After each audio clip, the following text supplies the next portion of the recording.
Honorables députés, Monsieur le ministre, assalamu alaikum. Je crois que nous commençons notre législature par un élément qui est extrêmement important et je vise l'article 11 de notre règlement intérieur.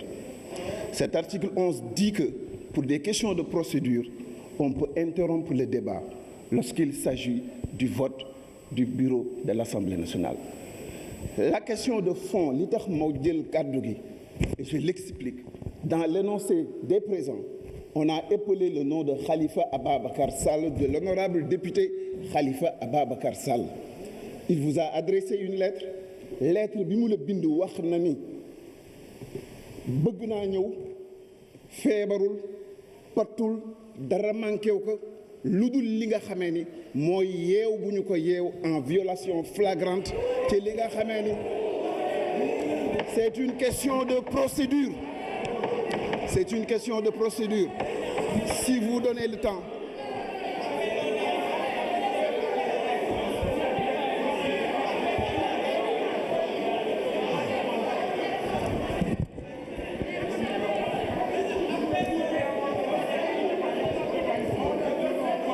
On ne débat pas, absolument pas. Et je fais cas du règlement intérieur et je pose une... Honorable député, non, je ne m'arrête pas. Honorable député, oui, mais honorable député, je vous en prie, laissez-moi la police de nos séances et marquer du respect à l'orateur par votre silence. Merci bien. Je crois que ni bu ñu dégloontee rek dinañu xam fi ñu jëm ak li ñuy viser.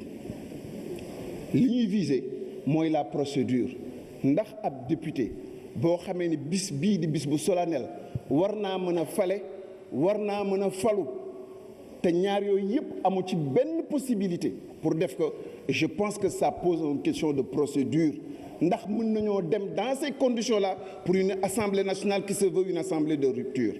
C'est une question fondamentale. Deuxièmement ci li nga xamee ne moo am solo ci question bi ñuy poser moo di toujours visant l'article 11 et me référant à l'article 51 alinéa 4 dafa wax ni lii couvrir immunité parlementaire u député bi muy loo xamee ni kenn mënu ci dara dafa koo dab te Assemblée nationale. Monsieur le Président, s'il vous plaît, je termine. Honorable député. Monsieur le Président, je termine. Honorable député. Je termine. Honorable député. Je termine. Je vous en prie. Non, je termine. Vous savez bien que vous avez évoqué. Non, je termine, Monsieur le Président. Vous avez. Je termine. S'il vous plaît. Vous savez, honorable député, vous avez évoqué un article qui dit clairement qu'il n'y a pas de débat autre que sur la procédure.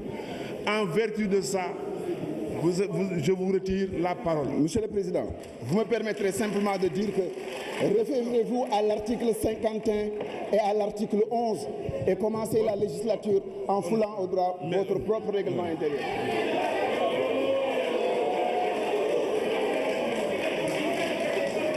Honorable député Abdoumba, vous avez la parole.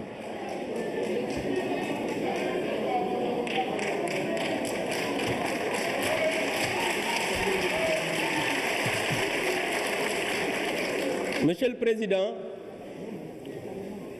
notre règlement intérieur de l'Assemblée nationale dit à son article 11, parce que dama bëgg di wax ne il faut que ñuy moytu ñu ñuy jaxase ak population bi.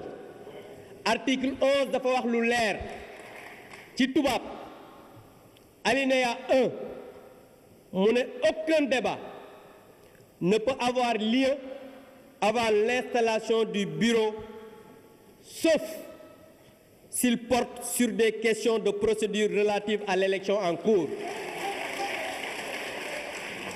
Deuxième alinéa, toujours l'article 11, il peut être demandé une suspension de séance. Le président de l'Assemblée nationale peut autoriser, aujourd'hui c'est le président de séance, des explications de vote après l'installation du bureau définitif, cela ne nous concerne pas. Ceci pour dire, Monsieur le Président, amul benn yoon boo xam ne ki taxaw fii wax na question de procédure damay jël opinion bi à témoin di wax ne question de procédure boo koy wax da ngay wax article mais fii politique politicienne indiwuñu fi. Je vous remercie.